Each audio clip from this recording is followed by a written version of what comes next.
আসসালামু আলাইকুম, welcome to my channel. এখন বেলা বিকাল 3টা বাজে। আজ আমার বোন আসবে, তাই মনে মনে প্রিপারেশন নিচ্ছি। আমার নিজেরও ভালো লাগছে। বোনের মেয়ে আছে, নাম মুরসোনা। ও ছোট কিন্তু অনেক ভালো, আমার খুব ভালো লাগে ওকে।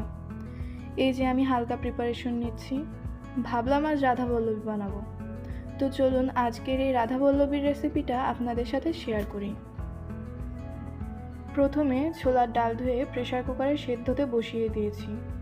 এদিকে খোসা ছাড়ানো কলাইয়ের ডাল 3 ঘন্টা মতো আগে পানিতে ভিজিয়ে রেখেছিলাম। সেটা পানি ঝরিয়ে ব্লেন্ডারে দিয়ে একটা পেস্ট তৈরি করে নেব। খেয়াল রাখতে হবে পেস্টটা খুব মিহিও হবে না, আবার অনেক দানা দানাও যেন না থাকে।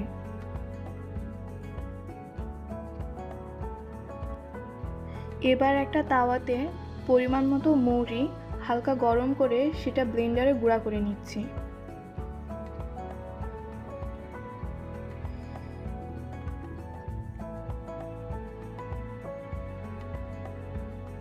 এটাও একেবারে পাউডার হবে না, একটু দানা দানা রাখতে হবে, যেমনটা আমি দেখিয়ে দিচ্ছি।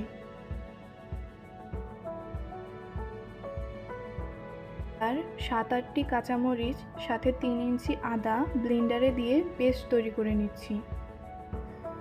চুলায় যে ছোলার ডাল সেদ্ধ করতে দিয়েছিলাম সেটা এবার রান্না করে নেব। এবার কড়াইয়ে 3 চামচ সরিষার তেল, তাতে পেঁয়াজ কুচি দিয়ে ভেজে নিচ্ছি। এবার তাতে দিচ্ছি 1 চামচ আদা বাটা, 1 চামচ রসুন বাটা আর দিব সামান্য পানি, যাতে নিচে লেগে না যায়। এবার দিচ্ছি 1/2 চামচ গোটা জিরা, 1 চামচ ভাজা জিরা গুঁড়া, 1/2 চা চামচ গরম মশলা গুঁড়া আর 1/2 চা চামচ গোলমরিচের গুঁড়া।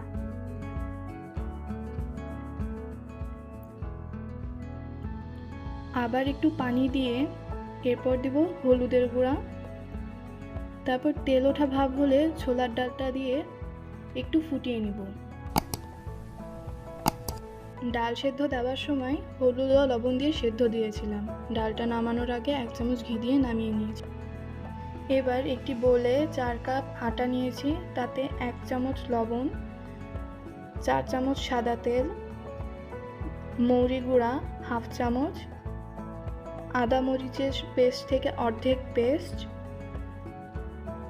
1/4 কাপ ডাল পেস্ট দিয়ে ভালোভাবে মিশিয়ে নিতে হবে।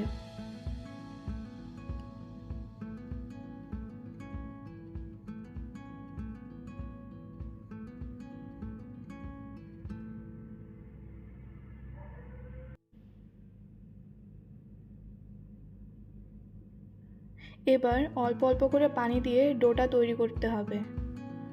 ডোটা শক্ত হবে না, আবার নরমও হবে না। এবার ডোটাকে 7 থেকে 8 মিনিট মথে নিতে হবে। মনে রাখতে হবে ডো যত ভালো মথা হবে রাধাবল্লভীগুলো তত সুন্দরভাবে ফুলবে।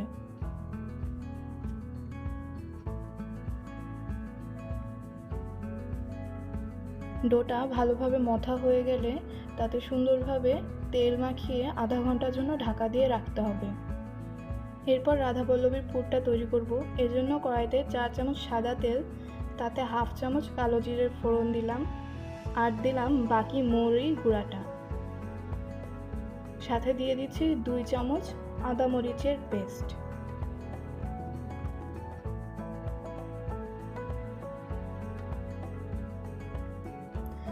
দিলাম সামান্য পানি যাতে মশলাটা ধরে না যায়।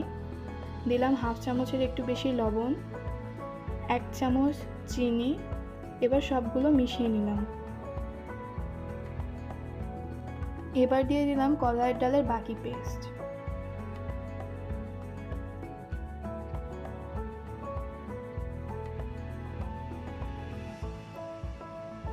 এবার সময় নিয়ে আস্তে আস্তে নাড়তে হবে। মাথায় রাখতে হবে কলাইয়ের ডাল আঠালো হয়। চুলায় আঁচ মিডিয়াম লোতে রাখতে হবে। যতক্ষণ না পর্যন্ত ডালটা কড়াই থেকে খুন্তির সাথে উঠে না আসবে ততক্ষণ সময় নিয়ে ডালটা শুকাতে হবে। এই তো পুরটা আমার রেডি হয়ে আসছে। দেখুন আমার পুরটা খুন্তির সাথে উঠে আসছে। এবার আমি পুরটা নামিয়ে নিব। পুরটা ঠান্ডা করতে হবে। পুরটা ঠান্ডা হওয়ার পর পুরের গোল্লা বানিয়ে নিতে হবে। এগুলো খুব বড় করবেন না, আবার খুব ছোটও করবেন না।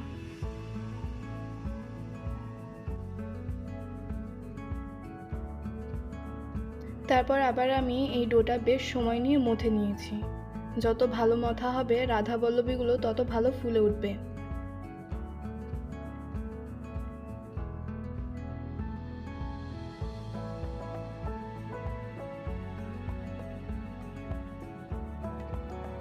এবার ডো থেকে লেচি কেটে নিতে হবে। লেচিগুলো আমি হাতের সাহায্যে ঘুরিয়ে ঘুরিয়ে গোল করে নিচ্ছি।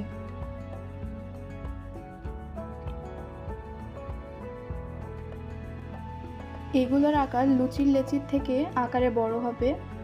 রাধা বল্লবী দুইটা খেলেই পেট ভরে যাবে। আমার এখানে 15 থেকে 16টি লেচি হয়েছে।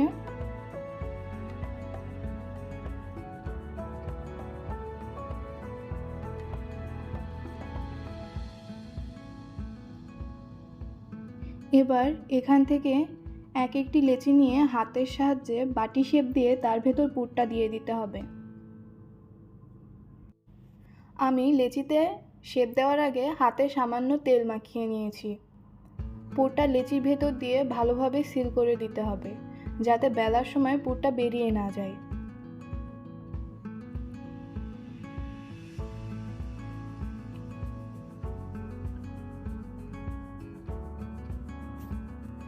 আমি একই পদ্ধতিতে পুর দিয়ে আপনাদের আরেকটা রেডি করে দেখাচ্ছি। পুর দেওয়া হয়ে গেলে তেল মাখিয়ে রাখতে হবে। আটাতে ডাল বাটা দেওয়া থাকায় লেচিগুলো খুব আঠালো, তাই তেল মাখিয়ে না রাখলে লেচিটা আটকে যাবে।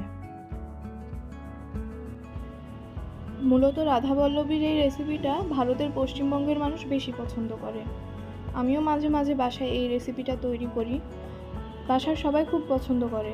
আপনারাও এই রেসিপিটি ট্রাই করবেন, আশা করি ভালো হবে।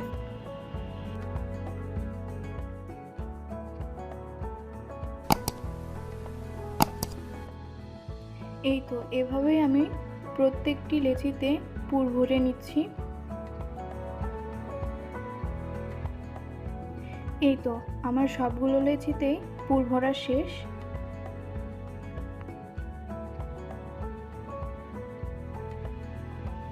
এবার একটি কড়াইয়ে তেল গরম দিয়ে আমি লেচিগুলো বেলে নেব।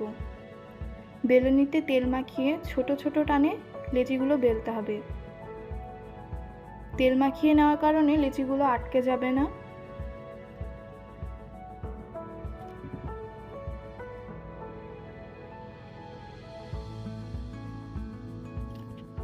রাধাবল্লভীগুলো লুচির থেকে একটু বড় করে বেলে নিতে হবে।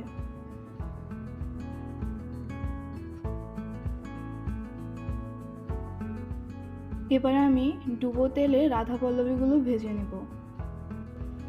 ডুবো তেলে রাধাবল্লভীগুলো আস্তে আস্তে এপিট ওপিট করে ভেজে রাধাবল্লভীগুলো ব্রাউন কালার করে ভেজে নিতে হবে। খুব বেশি হিট দিলে রাধাবল্লভীগুলো ফুলবে না।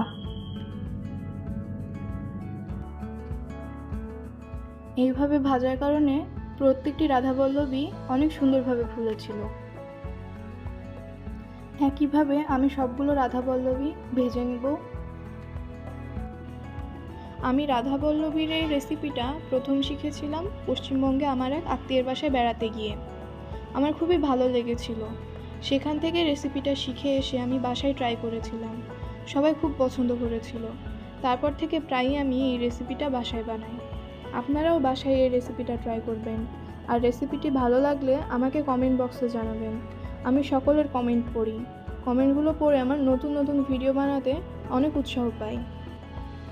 আজকের এই রেসিপিটি আপনাদের ভালো লাগলে লাইক করতে ভুলবেন না। অনেক আপুরা আমার কমেন্ট বক্সে বিভিন্ন রকম খাবারের রেসিপি চেয়েছেন।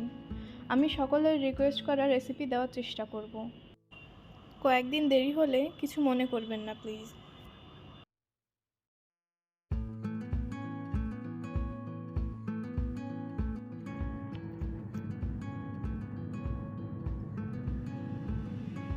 এইবার গরম গরম পরিবেশন করতে হবে রাধাবল্লভী আর ছোলার ডাল।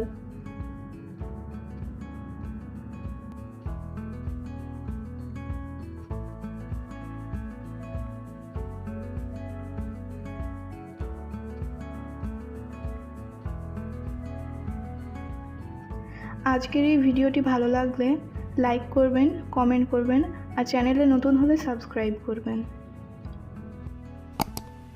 সবাই ভালো থাকবেন।